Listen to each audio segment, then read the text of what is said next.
¿Cómo están ustedes? Esta es una nueva edición de El Campo, la Industria Verde. Hoy a fondo en esta saga del valor agregado vamos a tomar uno de los grandes casos vivos del valor agregado en la agroindustria argentina con el tema de los biocombustibles. Vamos a conversar con Claudio Molina, director ejecutivo de la Asociación Argentina de Biocombustibles e Hidrógeno. Vamos a ir a fondo con lo que está pasando con el biodiesel en la Argentina y en el mercado internacional. Luego con el etanol, también en ambos casos, y la proyección que se prevé a partir del interés que está generando esto, tanto en el sector productivo como en la administración nacional. Un tema muy rico, de extraordinaria importancia para el sector agroindustrial en la Argentina y en todo el mundo. Vamos a conversar dentro de la misma idea de la agregación de valor y de la elaboración de los recursos básicos con Javier Prida. Javier es el titular de CAPIA, la Cámara Argentina de Productores Avícolas. Con él vamos a ver qué es lo que pasó en una reciente exposición que hubo sobre industria avícola y porcina y qué es lo que está pasando con este sector a partir del cambio de las reglas que hubo este año con la liberación de las exportaciones de maíz, la quita de retenciones para este cereal que es clave en la composición de los costos.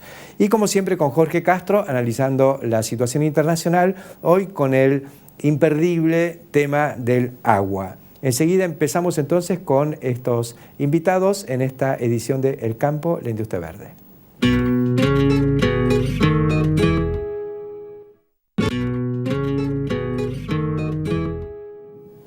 Iniciamos esta edición del Campo, la Industria Verde, conversando con Claudio Molina, director ejecutivo de la Asociación Argentina de Biocombustibles e Hidrógeno, conocido por todo el sector, es nuestro gran experto en biocombustibles. Y bueno, vamos a trabajar hoy estos temas desde el punto de vista del interés que genera esta saga del valor agregado, ¿no? Se han convertido en una pieza fundamental para el desarrollo de la agroindustria.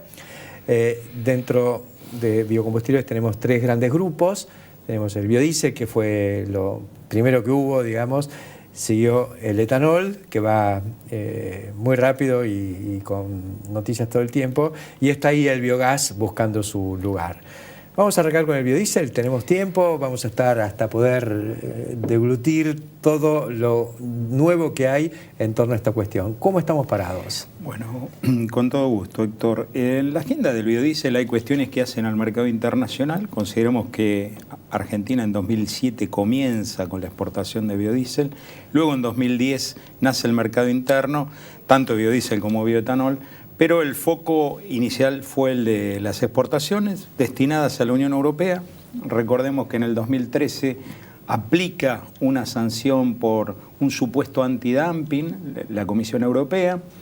Argentina va a la OMC, ya salió un dictamen en primera instancia favorable a nuestros intereses, donde se demuestra que fue sin lugar a dudas una pararancelaria lo que aplica la Unión Europea. Fue un castigo con un objetivo económico, pero además también político.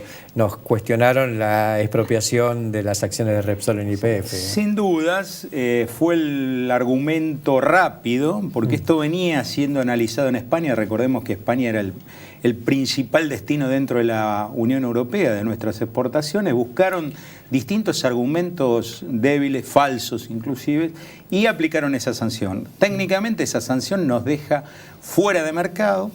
Argentina apela entre la OMC y los grandes exportadores inician una causa en el Tribunal Superior de Justicia de la Unión Europea, que hace muy pocos días atrás emite sentencia también a favor de los intereses argentinos. Ahora está en etapa de apelación, con lo cual dentro de un año aproximadamente tendremos noticias positivas respecto a una progresiva, también lenta, recuperación de las exportaciones al destino europeo. Sí, pero en el mientras tanto nació como una muy buena alternativa la posibilidad de exportar biodiesel a Estados Unidos.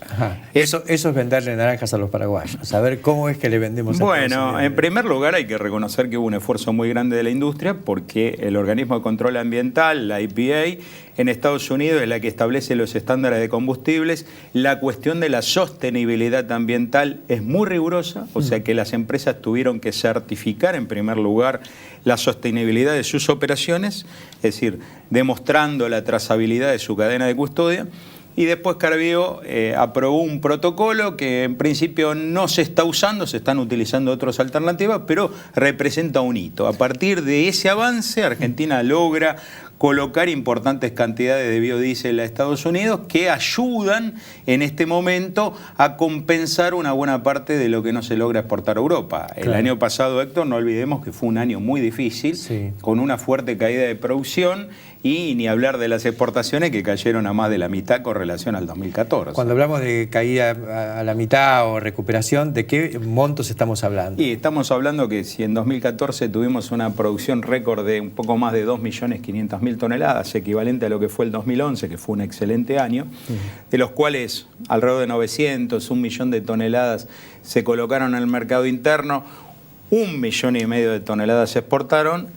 Al año siguiente, el 2015, las exportaciones bajaron a la mitad, con lo cual la producción se sostuvo por el crecimiento del mercado interno, pero con una baja que fue de 2.500.000 a 1.800.000, una baja muy importante. Hablemos de valores en torno a los $1.000 por tonelada, por lo tanto estábamos hablando de un negocio de 2.500 millones de dólares. Exactamente, hoy los valores están un poco por debajo de los 800, 850 dólares, han caído como todos los commodities.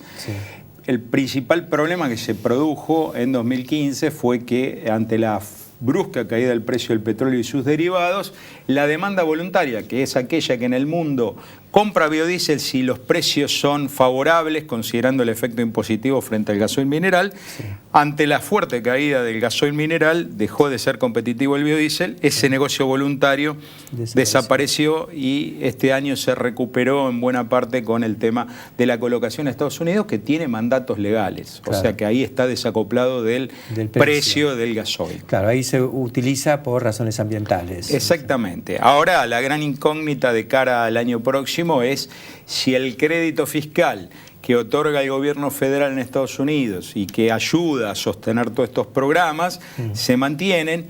Inclusive hay unos certificados que cotizan en los mercados secundarios, que se conocen como RIN, que están en la mira de Donald Trump. Sí, y también de Hillary Clinton. Con lo cual hay una incertidumbre que lleva a los grandes compradores de Estados Unidos a demorar sus operaciones a ver qué pasa. La cuestión es muy sencilla. El crédito fiscal se otorga a las empresas petroleras que hacen la mezcla gasoil-biodiesel. Con lo cual las compañías petroleras cuando compran les es indistinto comprar dentro de Estados Unidos o importar. Si el crédito fiscal se otorga a los productores de biodiesel, se pierde esa ventaja y es muy difícil competir. Esa es una cuestión. La otra cuestión es que cambia absolutamente toda la política de biocombustibles en Estados Unidos y eso trae mayor incertidumbre y el negocio se ve afectado. Claro, vamos a volver un poquito al tema de la sustentabilidad que exige Estados Unidos, porque me parece que es muy importante, porque de alguna manera le está poniendo también un sello de calidad a la soja argentina. Así es. ¿En qué consiste? ¿Qué es lo que ellos dicen? Nosotros podemos comprar biodiesel que venga de soja hecha ¿cómo?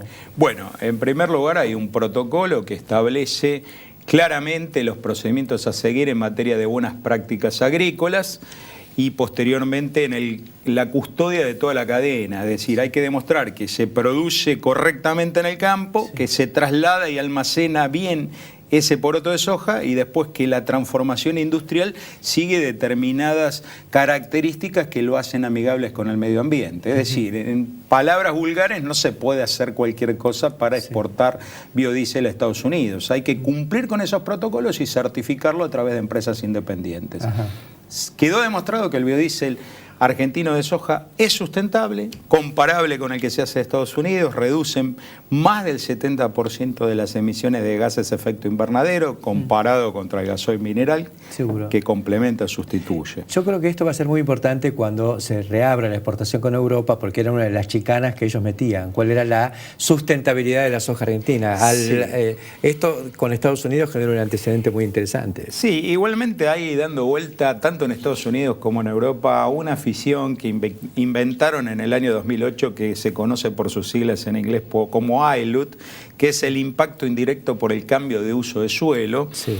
y que se aplica de una manera arbitraria. Por ahora está demorada la aplicación de este instituto, pero que puede ser utilizado como una barrera paraarancelaria para castigar al biodiesel de soja. Claro, si se está haciendo soja, donde antes había una pradera, que era en todo caso un malezal de Gramón y Alepo con un poquito de alfalfa, ellos van a decir que si eso pasó soja fue cambio de uso de suelo. Sí, no dicen nada respecto de lo que hicieron en su territorio, respecto de la desaparición hace décadas de los bosques nativos, ¿no es cierto? Los bosques de Robin Hood. Bueno, manejan la situación en función de las conveniencias. Acá la lucha es dónde se realiza el trabajo. Europa, también China, recordemos el invento que creó en el 2010 cambiando el parámetro de calidad del aceite crudo, Sí. Con lo cual nos dejó fuera del mercado, es decir, ¿dónde se coloca el trabajo? Sí. Prefieren comprar materia prima y hacer la transformación industrial en destino. Ese problema lo estamos teniendo de manera creciente también con Perú, que es nuestro segundo mercado de biodiesel. Para cerrar el capítulo biodiesel nos queda el mercado interno. ¿Cómo estamos? Bueno, el ¿Cómo está mercado el interno, nivel de cumplimiento del corte? Bueno, fue un año muy difícil. Consideremos que con la devaluación del peso hubo cambios profundos en los costos industriales, llevaron al biodiesel a ser poco competitivo frente al gasoil mineral. Sí. El gobierno aplicó algunas restricciones al aumento del combustible mineral en surtidor que traban también el desarrollo del biodiesel por factor precio. El cumplimiento en los primeros meses del año fue muy bajo respecto de la obligación de corte del 10% y repuntó a lo largo del año, pero estamos apenas por arriba del 8%, más allá de los esfuerzos que se están haciendo. Ajá. En materia de generación eléctrica, si bien existe la obligación de incorporar un 10% de biodiesel, el gasoil que se utilice en la generación, con alguna limitante técnica que puede existir, hasta ahora no se ha usado absolutamente 1 litro de biodiesel durante este año. Aunque está homologado para usar proporciones mucho más importantes. En motores, Héctor, por ejemplo, se podía usar desde el 50 al 100% dependiendo la calidad del motor. En turbinas de ciclo combinado que utilizan gas natural fundamentalmente, hay restricciones en el uso de combustibles líquidos que también afecta al biodiesel. Sí. Y en general el otro factor que hay que ver, que históricamente la calidad del gasoil que se utiliza no es el mejor más allá de la teoría, y que el biodiesel viene a mejorar esa situación, pero hay una resistencia al cambio. La tienen las automotrices, las petroleras, ni hablar, porque si tenemos el crudo criollo a un precio que está muy por encima del precio internacional, a las compañías petroleras sin duda le conviene aumentar la oferta de combustibles minerales procesando crudo local y no biocombustibles. Ese es el problema. Y a todo ello le sumamos un problema tributario que viene arrastrando el biodiesel ya de hace varios años. Hay un encuadramiento que está venciendo en diciembre, seguramente el gobierno actual, como hizo anteriormente, lo va a prorrogar un año más, pero esa cuestión de fondo hay que resolver. La ley dice que estos biocombustibles están exentos, pero la AFIP aplica. La AFIP en la gestión anterior, a través de un organismo interno que hizo un análisis, dictaminó que están grabadas las ventas de biodiesel al mercado interno porque no se cumplieron algunos requisitos que parecen más a una chicana que otra cosa. Pero el problema está planteado, la contingencia existe y sería muy importante que lo podamos resolver como se han resuelto otras cuestiones importantes en los últimos tiempos, ¿no? Vamos a parar acá, vamos a un corte y enseguida continuamos ahora metiéndonos en la problemática del etanol.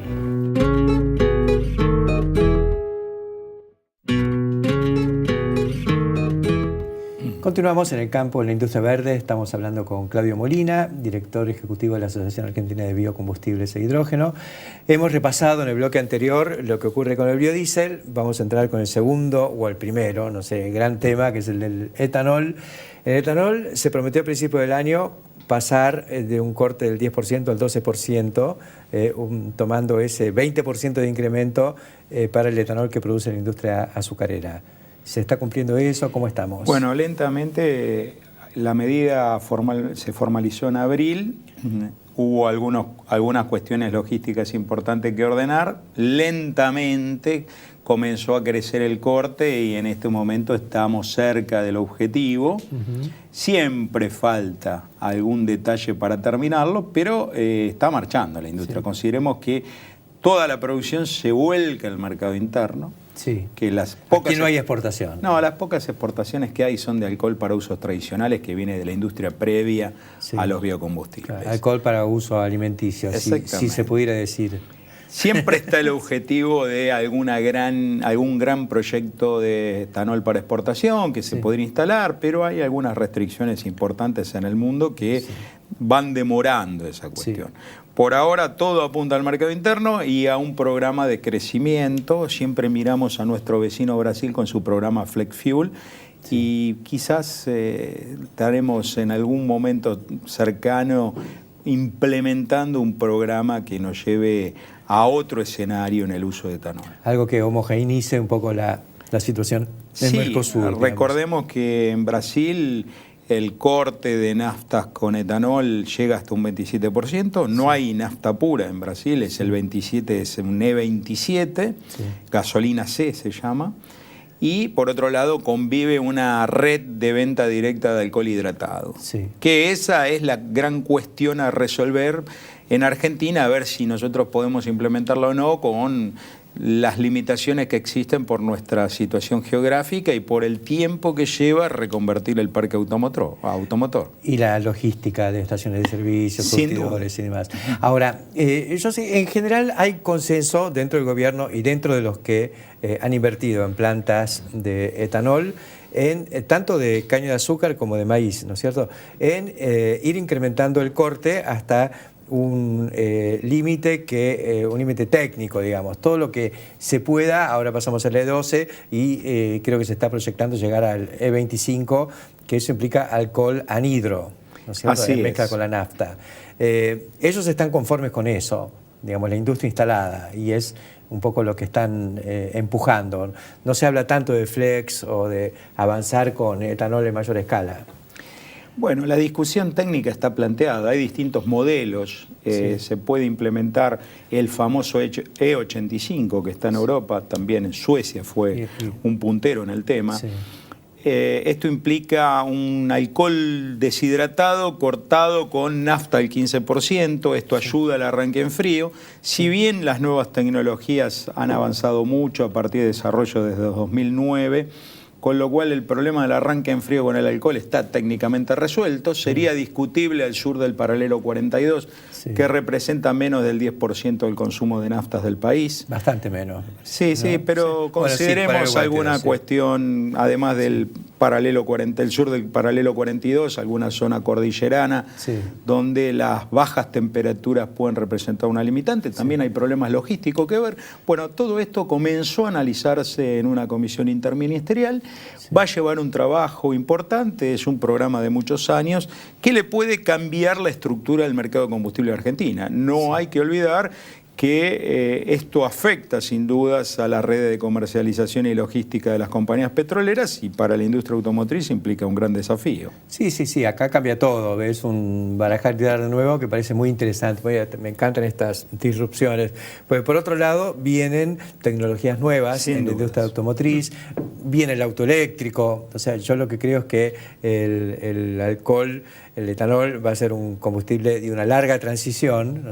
Pero sin duda que en el futuro estaremos con otra cosa. Sí, inclusive hay una empresa muy tradicional del norte de Europa que tiene a la venta desde hace mucho tiempo camiones que utilizan una mezcla de etanol con un aditivo, es lo que se conoce como ED95. Etanol 95% para camiones gasoleros, o sea, camiones de ciclo diésel que utilizan etanol. Ajá. O sea, ¿requieren una reconversión o salen de fábrica? No, hay una pequeña diferencia en el flujo de los inyectores debido a que necesitan cargar más etanol por una diferencia de poder calórico y de densidad. A ver, voy a pensar un poquito. Norte de Europa, me parece que te estás refiriendo, y camiones, Suecia. Así es. Hay una fábrica de camiones suecos en Argentina. Bueno, tienen una planta de hace muchos años en el norte. En Tucumán. En el norte, exactamente. ¿Será Scania? Exactamente. Así que Scania tiene la tecnología de un camión alcohol. Así es, un camión de ciclo diésel que funciona con un 95% de etanol y un aditivo que ayuda para mejorar el nivel, el número de cetano, tomando en cuenta que el etanol tiene alto octanaje, pero no así cetano. Claro. Ese vehículo funciona muy bien. Lo mismo Scania tiene en el mercado normalmente vehículos que utilizan 100% de biodiesel. O sea, los camiones Scania pueden funcionar con 100% de biodiesel. Espero que no se estén viendo en Tucumán, porque me parece que los cañeros van a tomar por asalto la fábrica de Scania y decirle, queremos andar con esto. Bueno, se podría decir justamente Scania. Y Tucumán es sinónimo de caña de azúcar. Qué interesante, es fabuloso este mundo de esto. Pero además, bueno, en Córdoba tenemos a Nissan, digamos, que está con... Y el complejo industrial de la región centro, tanto Córdoba, Santa Fe como San Luis, se ha hecho en los últimos 5 o 6 años y la verdad que ha logrado una oferta sustentable muy importante con posibilidades de crecimiento.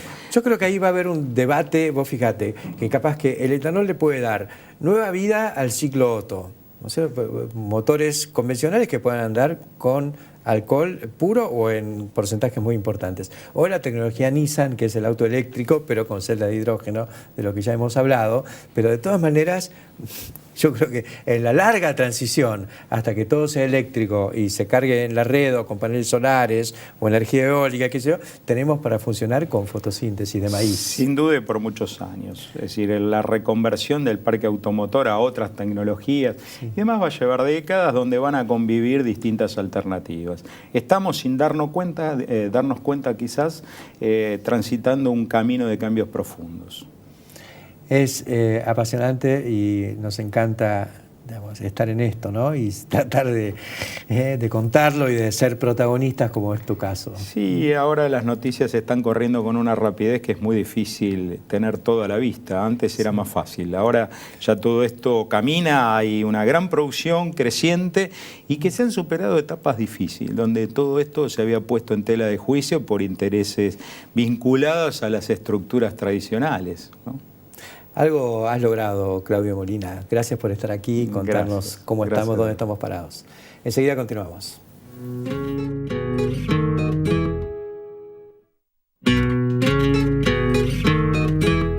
Continuamos en el campo, la industria verde, y continuamos con los temas de valor agregado, que es la saga del momento, porque todos sabemos que por ahí pasa la profundización y, entre otras cosas, inversiones, empleo, todo lo que es pasos adicionales de valor agregado en nuestro sector agroindustrial.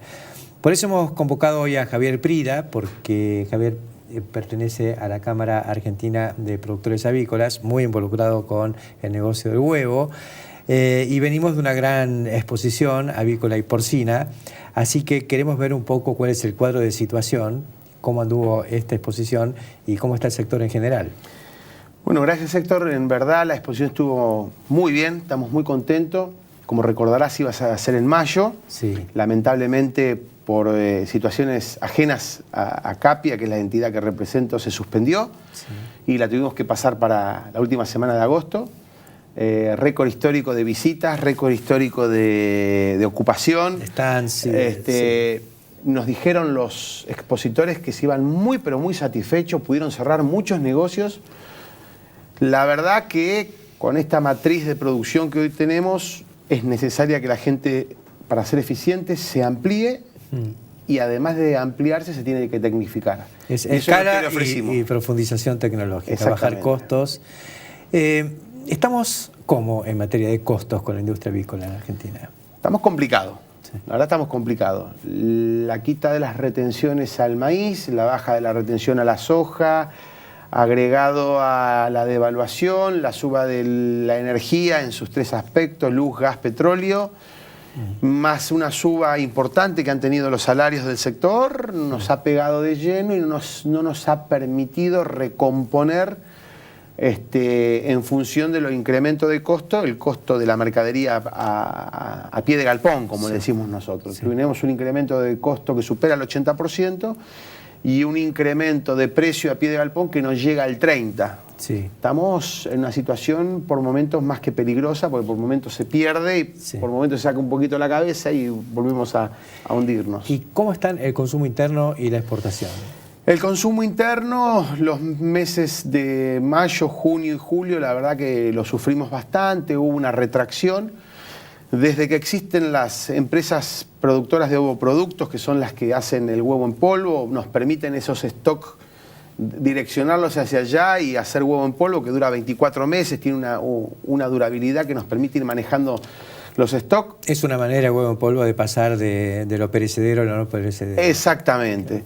Y nos permitió también, en cierta manera, manejar los stocks para que los mayoristas, que son en cierta manera los que terminan poniéndole el precio a nuestro producto, y los supermercadistas, no puedan contar con esa ventaja que antiguamente veían la pila y la pila era la que ponía el precio. O sea, pila alta, precio bajo, o pila baja, precio alto. Sí. Y hemos manejado bastante bien esa situación, con el agregado que la exportación está caída por el suelo, está destruida.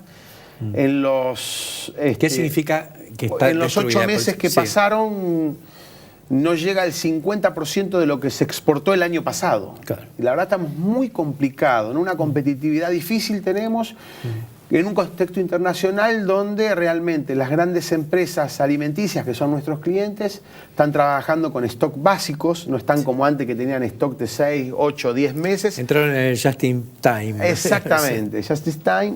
Y de esta manera nos está permitiendo a nosotros empezar a profesionalizarnos y aprender, porque son crisis nuevas. Es la primera vez que estamos viviendo que los clientes del exterior no nos están pidiendo como nos venían pidiendo, y además hay un sobrante de huevo en el mundo, de huevo polvo, particularmente de Estados Unidos, donde los americanos trabajan con saldo de exportación y salen a cualquier precio a reventar mercado y a vender, no les importa quién. Tienen que limpiar. Qué bárbaro. Así que, bueno, se generó una situación de tormenta perfecta este año. La verdad que sí. Nosotros vemos que el mes de agosto realmente fue un mes muy bueno, y lo que va de septiembre también, hay que reconocerlo.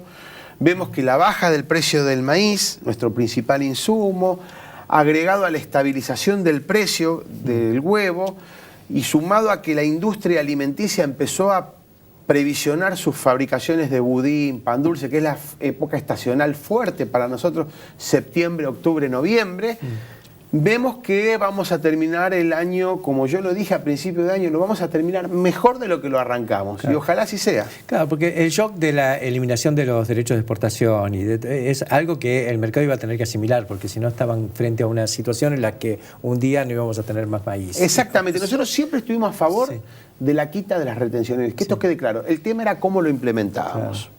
Entonces nosotros, cuando nos consultaron las distintas fuerzas políticas el año pasado, antes de conocer al ganador, a todas les dijimos lo mismo. Hay que sacarlas, pero gradualmente. Sí. Y la verdad es una sola. Nos estamos quedando sin proveedores de maíz. Sí.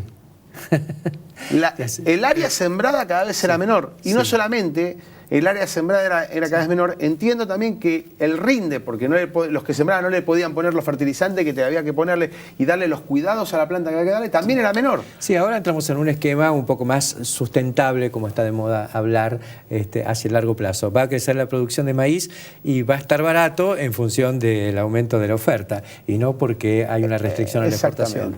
Exactamente. Hoy nuestra industria, la preocupación grande es la carga impositiva que estamos teniendo, los costos de logística. Sí. Hoy un contenedor de huevo de Salta o de Mendoza a Buenos Aires sale más caro que mandar un contenedor a San Petersburgo. O sea, o si no es San Petersburgo, lo mandamos al puerto de Abu Dhabi, en Emiratos Árabes. O sea, hay cosas que hay que corregirlas y urgente. El financiamiento, la tasa de financiación es terrible. Claro. Veamos, por ejemplo, un esquema de exportación. Digamos, una empresa que va a exportar huevo en polvo destino a Abu Dhabi. Me parece fantástico. Uno cuando habla de agricultura, por ahí habla de puertos chinos o Rotterdam. Vos sabés, Abu Dhabi o San Petersburgo. Ya son mercados no tan habituales. Pero desde el momento en que uno recibe, supongamos, una nota de pedido o un contrato. Una orden de compra. Una orden de compra. Hasta que eso llega, ¿cómo es el ciclo? ¿Cuándo termina cobrando y cuándo tiene la empieza industria a pagar? recibe el pedido, compra la mercadería, Sí. procesa, Sí, embarca el contenedor, sí. el barco llega al puerto de destino, del puerto de destino hacia aduana, tiene sus plazos, de aduana va al depósito, del depósito a los distribuidores, de los distribuidores al consumidor final, Sí. o a la industria. Ese periodo tarda entre 120 y 150 días, que es a lo que nos terminan pagando a nosotros. Sí. Entonces, cuando vos hoy tenés un descubierto que supera el acordado, supera el 2,5%, 3% Sí, mensual. 3%, sí. El no acordado supera el 5% mensual. Entonces, vos estás trabajando con un 5%, cuando en Brasil o en Estados Unidos el 5% es anual, decimos, wow, estamos complicados. Debe ser por eso que Estados Unidos no es que sale a liquidar, y que Tienen otros sino que puede costos. vender, claro. Tienen otros costos, realmente tienen otros costos. Hoy, y yo no digo que está mal, yo estoy dando un diagnóstico. Y digo, hoy un empleado de la avicultura argentina gana más plata que un empleado de la avicultura americana. Ni te digo si te lo comparo con un brasilero y ni te digo si te lo comparo con un ucraniano, que son nuestros grandes competidores. O sea, nosotros estamos pagando alrededor de $1.500 por trabajador, Sí. formalizado, con sus horas extras, sus horas nocturnas en el caso que la haga, o si no, de lo contrario, podemos estar hablando cuando están los feriados. Sí. Hay que tener en cuenta que cuando uno divide una masa salarial al año, no lo tiene que hacer más por 13. Hay que hacerlo por 14, hay que dividirlo por 14. Porque nosotros tenemos 21 días feriados al año. Eso significa un mes más de trabajo. Un mes más de no trabajo. De no trabajo. Entonces, cuando uno hace una matriz de costo, Sí. de erogaciones, no tiene que multiplicar Hay- más por 13, es por 14. Hay 2 aguinaldos llenos. 2 aguinaldos llenos. Entonces, vos lo comparás con un brasilero que está en 480, $520, y con un ucraniano 220, 230 euros. Ahora yo digo, con $1.500 que le sale, que el trabajador no los recibe alrededor de 1.100, Sí, sí. 1.150, y encima no le alcanza. Claro. Porque ese agravante tenemos, a la gente no le alcanza. Sí, sí. Entonces creo que hay mucho por hacer y ojalá, como digo yo, y vi un cuadro hoy cuando entraba a tu oficina que me encantó, que es una de mis frases preferidas, teamwork, trabajo en equipo. Tenemos que hacerlo todos. Hay que hacer un trabajo en equipo serio, grande, y realmente la Argentina va a ir cambiando día a día. El sector de la producción de huevos está en eso del teamwork, digamos. Sí. Y en esta exposición es un poco lo que se vio. Aparecía mucho. Yo conozco gente que dice, estoy frente a la disyuntiva, me meto con un crédito para expandirme y profundizar en tecnología, galpones más automáticos por toda esta cuestión del costo de la mano de obra y demás, o me quedo tranquilito esperando el momento en que se valorice la tierra donde tengo los galpones y vendo todo. Exactamente. Yo no conozco a ningún avicultor que haya vendido la granja, tengo 3 generaciones, Sí. y haya dicho, gané plata vendiendo la granja, como Sí. unidad productiva. Sí, Quien vendió la granja la vendió por un proyecto inmobiliario. sí, es así. El resto se quedó y profundizando quedó. en el... Exactamente. Sí. Y la verdad que creemos, insisto, en que hay que trabajar en equipo. Sí. El mensaje es, los avicultores mancomunadamente con todos los distintos estados, ¿no? Estado municipal, Estado provincial y Estado nacional. Es la única manera que a todos nos puede ir bien. Ahora, ustedes están, como la exportación está jugando un papel en todo esto a pesar de la caída de este año, y es indudable que la perspectiva va por ese lado, porque tenemos en la Argentina mucho maíz, mucha harina de soja y mucho conocimiento, ¿no? Y el huevo, me parece, es un producto ideal para crecer mirando al mercado internacional. Los clientes están viendo la Argentina como la veo yo, digamos que estos tipos son capaces de expandir su producción. En 8 meses, Sí. en los últimos 8 meses, porque realmente la gente de Europa, de afuera, enero prácticamente lo tienen como un mes muerto ellos, Sí. para lo que es Latinoamérica, porque es un mes de vacaciones. Pero de febrero acá nunca he recibido tantas consultas para hacer inversiones extranjeras en el país. Ajá. En este rubro. Así que se vienen. Es un arma de doble filo. A mí por un lado me pone contento y por otro lado me preocupa. Sí. No nos olvidemos que nuestra producción es familiar y está muy atomizada. Sí. Los 10 productores de huevo más grandes del país no llegan al 20% de la producción. Sí. Y existen grandes corporaciones que producen huevo integrado verticalmente y demás. Claro, sí, pero hay consultas de Europa, de Asia, de Norteamérica, de México. Van a venir, guste o no. Van a venir. Si la Argentina se estabiliza en su proyecto político-económico y esas inversiones tenemos van a venir, pues todo para darle de comer. Era en la última nota que hicimos acá, hablábamos de que no queríamos ser el granero del mundo, sino el supermercado del mundo. Y vamos a terminar siendo el supermercado del mundo. Sí. Es así. Yo cada buque que veo que sale con maíz y con soja, digo, si eso lo trasladamos, lo transformamos en carne, en huevo o en leche, tenemos otro país, tenemos un potencial enorme. Estoy totalmente convencido, comparto la idea y bueno, muchas gracias por el empuje y por el cuadro de situación que no es holgado, pero demuestra que la nave va y que puede ir mucho mejor. Permitime hacer un pequeño agradecimiento a todos los socios de Capia que donaron 1 millón de huevos al Banco de Alimentos. Cierto, eso fue. La verdad que donar cuando te sobra no es lo mismo que donar cuando no te está yendo bien. Sí, sí. Y hoy estamos donando más de 1 millón de huevos, porque también se le donaron a los comedores que apadrina Javier Mascherano, jugador de fútbol de la selección y del Barcelona. Sí. Y quiero agradecerle a todos los socios de Capia que realmente en esta situación, que no es la mejor, se han comprometido para dar cuando duele, ¿no? Como dice la Madre Teresa de Calcuta, uno da cuando realmente duele.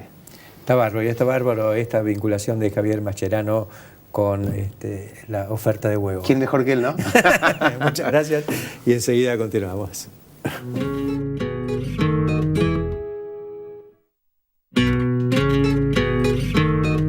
Continuamos en el campo de la industria verde ahora con Jorge Castro, como habitualmente lo hacemos.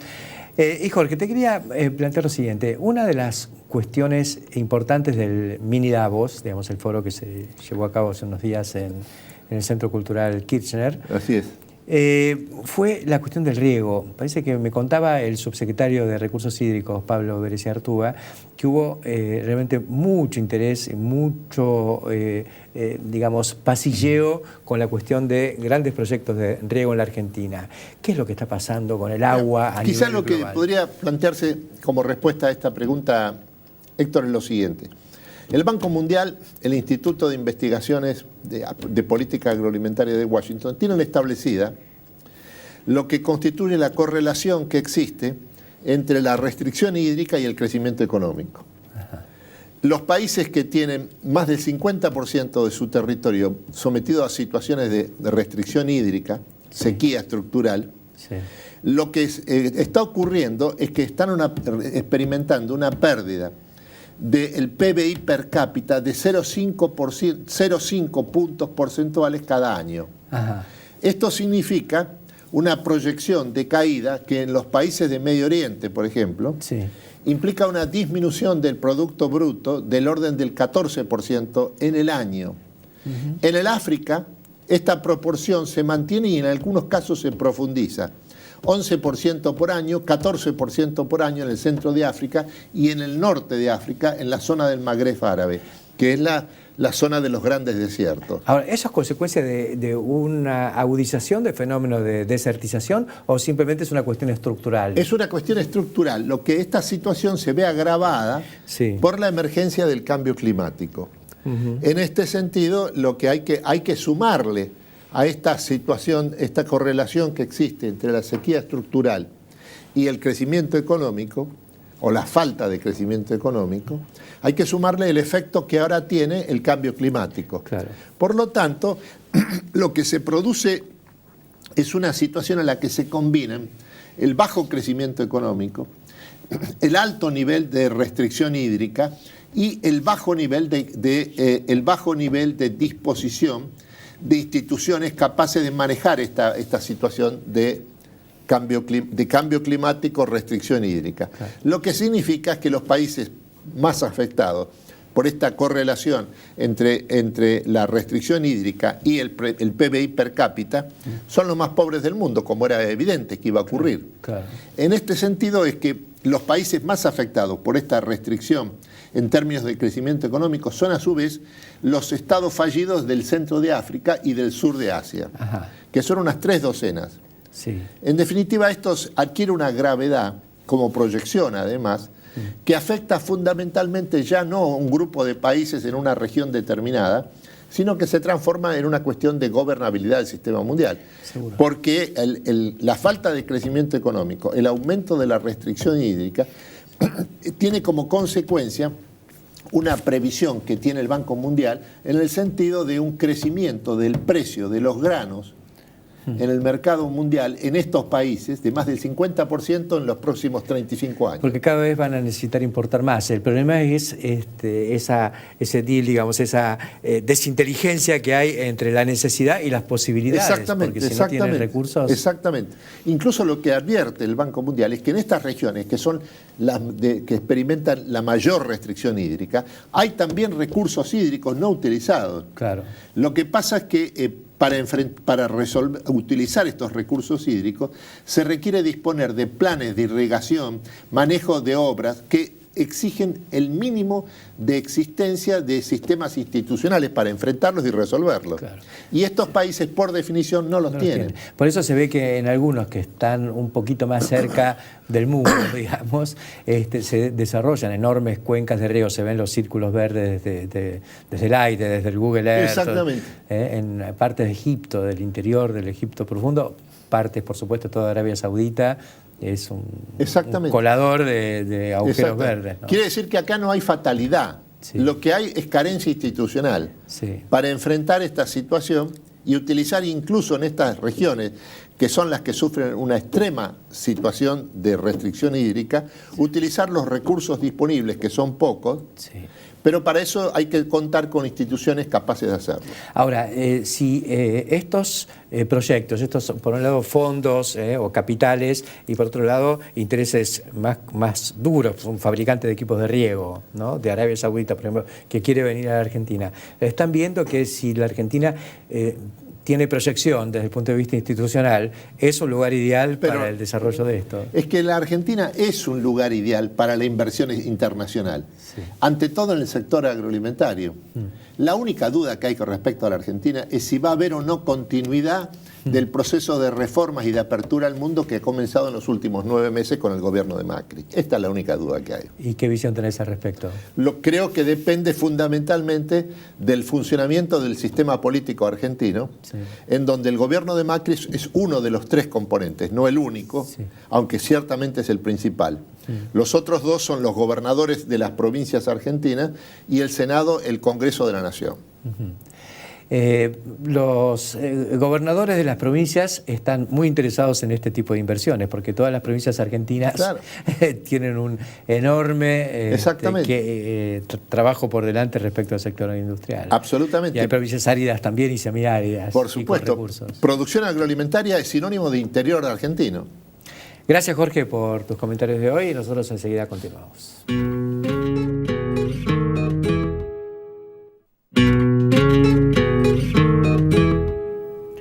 Vamos a hacer una reflexión sobre este momento que está viviendo fundamentalmente el sector soja, porque da para un análisis de índole conceptual que yo creo que es de tremenda importancia para saber dónde estamos parados y cómo alinear un poco los patitos en esta cuestión en un momento crucial para el destino del país, porque todos sabemos que estamos necesitando inversiones, estamos necesitando más actividad, estamos necesitando generar empleo y está la visión por ahí de que o se está comentando que el gobierno no reduciría un 5% adicional a los derechos de exportación para la soja, tal como se había prometido durante la campaña y reiteradas veces a lo largo de este año, en estos 10 meses de gestión, lo hizo el propio presidente Mauricio Macri. Lo que se dice es que la situación fiscal o la situación económica es mucho peor de lo que se esperaba. Siempre hay un argumento y una explicación, pero por eso acá lo que importa es ir a lo conceptual.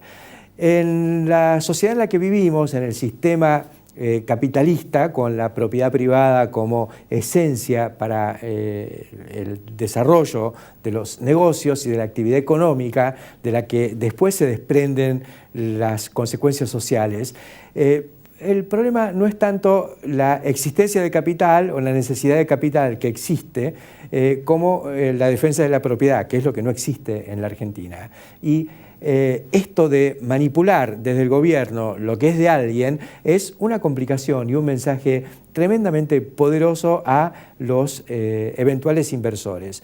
El inversor puede ser el pequeño productor, el mediano productor, el gran productor o la empresa exportadora o la empresa que está con ganas de invertir en la Argentina en cualquier cosa que no tenga nada que ver con la agroindustria. Porque lo que se está diciendo es, mira, en cualquier momento, por una necesidad que nos aparezca, vamos a manotear de lo tuyo. Ha pasado con la minería, que tenía estabilidad fiscal y, bueno, llegó el kirchnerismo y manoteó de ahí, por supuesto, en connivencia con los gobernadores y demás, cambiaron las reglas de juego y a duras penas se mantuvo un flujo de inversiones que está con ganas de desinflarse. No queremos que ocurra lo mismo con el sector agroindustrial argentino, ni con toda la economía nacional.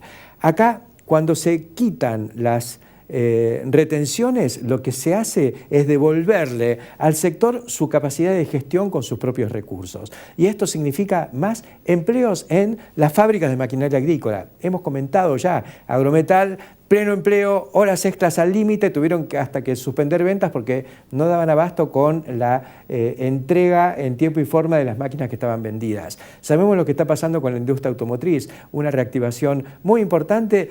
¿En qué rubro? Camionetas, siguiendo la crisis con Brasil, donde está complicada la exportación y demás. Sin embargo, lo que funciona es la camioneta. Y la camioneta no es para la quimera del Shell Gas en la Patagonia, sino que es para los productores de la pampa húmeda, digamos. No son camionetas que está comprando YPF o Bulgeroni, que están parados en esto. Son camionetas que está comprando el Chacrer de Montebuey, el paradigma de la producción agrícola y de la inversión en la Argentina. Creo que eso es lo que tenemos que ver. Quitarle recursos al sector agropecuario porque hay una necesidad fiscal, porque tenemos que financiar o que aguantar el problema de las tarifas de luz de los porteños, entre los que me incluyo viviendo en el Gran Buenos Aires, y sacársela al productor que está dispuesto a invertir en una cosechadora nueva o en un jardín más lindo en su casa con una pileta, me parece que es un disparate. Ese es el modelo conceptual que uno defiende con esta cuestión de no a las retenciones. Estábamos en una tendencia favorable, parar la pelota durante un año sería una pésima señal, más allá de sus efectos económicos concretos para el sector. Es lo que significa para el conjunto de la economía y la perspectiva que le da un gobierno a la sociedad. Hasta la semana que viene.